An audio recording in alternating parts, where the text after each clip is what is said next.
ये कहानी है उस रात की जब खुद मौत जंगल में उतर आई थी और यमराज सत्यवान की आत्मा लेने पहुंच चुके थे।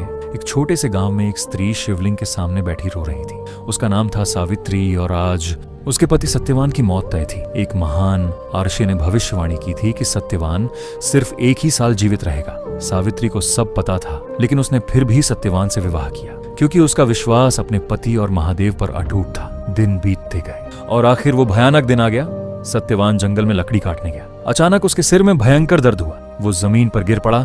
सावित्री घबरा गई। उसने अपने पति का सिर गोद में रखा और रोने लगी।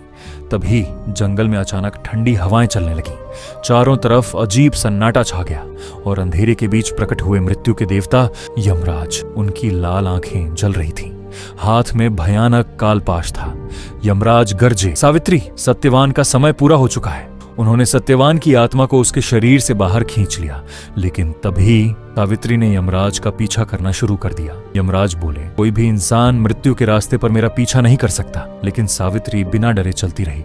उसने कहा, जहां मेरे पति जाएंगे मैं भी वहीं जाऊंगी। उसकी भक्ति और प्रेम देखकर यमराज भी हैरान रह गए। उन्होंने कहा, मांगो कोई वरदान, लेकिन सत्यवान की जिंदगी नहीं। सावित्री ने बुद्धिमानी से पहले अपने सास ससुर की आंखों की रोशनी मांगी। यमराज ने सब दे दिया, लेकिन सावित्री फिर भी पीछे चलती रही। अब यमराज क्रोधित हो गए। उन्होंने गरज कर कहा, फिर चाहती क्या हो? सावित्री मुस्कुराई और बोली, मुझे 100 पुत्रों की माता बनने का वरदान दीजिए। यमराज ने गुस्से में तथास्तु कह दिया, लेकिन अगले ही पल चौंक गए, क्योंकि बिना पति के सावित्री मां कैसे बन सकती थी? और वहां प्रकट हुए स्वयं महाकाल। महादेव की आंखों में अग्नि जल रही थी। उन्होंने कहा, यमराज, मेरी भक्त की भक्ति के आगे मृत्यु भी हार गई। यमराज तुरंत झुक गए। महादेव के आदेश पर सत्यवान की आत्मा वापस उसके शरीर में लौट आई।